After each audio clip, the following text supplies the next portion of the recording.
Hi, my name is Ilma and welcome to my channel. I have been posting Christian blogs 14 straight years every day. Today I'd like to share Mark 4 verses 35 to 40. Here's the word of God. On that day, when evening had come, he said to them, "Let us go across to the other side." And leaving the crowd, they took him with them in the boat, just as he was. And other boats were with him. And a great windstorm arose, and the waves were breaking into the boat, so that the boat was already filling. But he was in the stern, asleep on the cushion, and they woke him and said to him, "Teacher, do you not care that we are perishing?" And he awoke and rebuked the wind and said to the sea, "Peace, be still." And the wind ceased, and there was a great calm. He said to them, "Why are you so afraid? Have you still no faith?"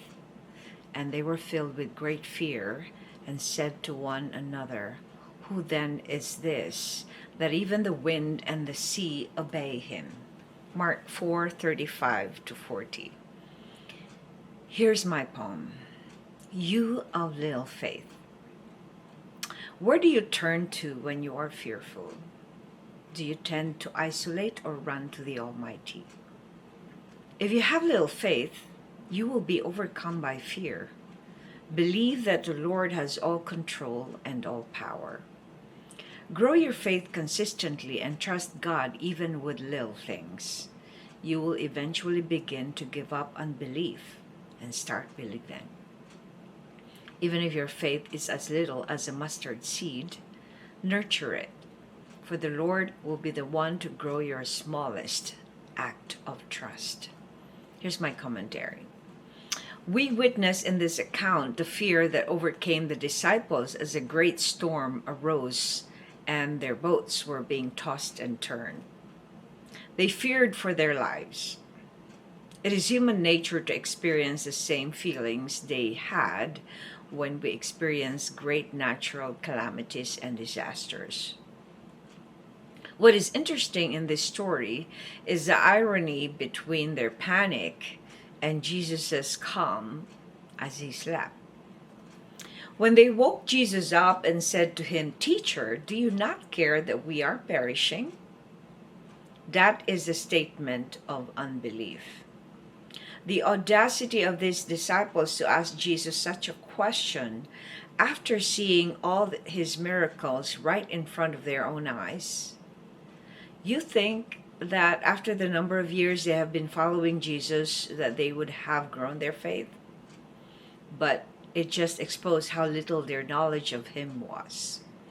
When Jesus asked them, "Why are you so afraid? Have you still no faith?"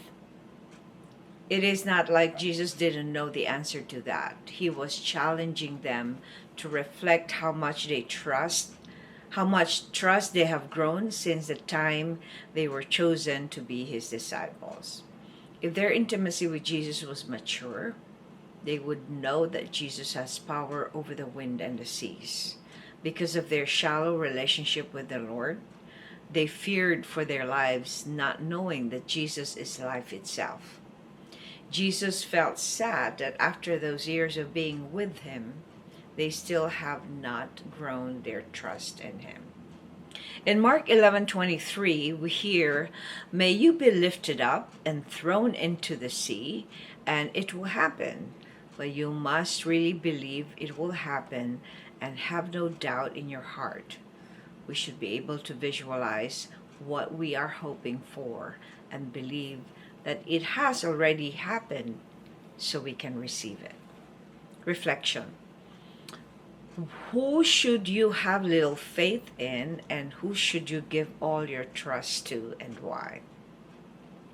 Well, we know that we don't give our faith to people who do not know God, to people who are following the world system, to people who are self-focused, self-centered, selfish, and we don't give our faith to people who are uncaring of others. And we give our faith to those who are believers, to those who know the Lord, to those who are mature in their faith. Because if we go with those who are immature in their faith, we will be like them as well. So it's important for us to do little steps. It's not like a little baby. When you teach them how to walk, they sometimes fumble and and then they stand up right away. It's the same thing that when we have a little faith, we stand up. But here is the saddest thing here in this story is that they have been walking with Jesus for quite a while, and yet they still haven't developed that trust in him. And that's because of our sin nature, that we usually trust ourselves instead of God. So it's important for us to reflect on these following verses, and hopefully we can not be little in our faith anymore, but grow it. Thanks for watching. I hope you check my website at ILMA'S.com for artworks, photographs, and a copy of this blog. Please subscribe to my channel on YouTube so I could make more videos. Give you the Word of God. And if you haven't already, check over 4,000 videos I've done. Over the years, I've been doing this daily. Just type on YouTube or Google search ILMA'S Poem Devotional. Have a wonderful day.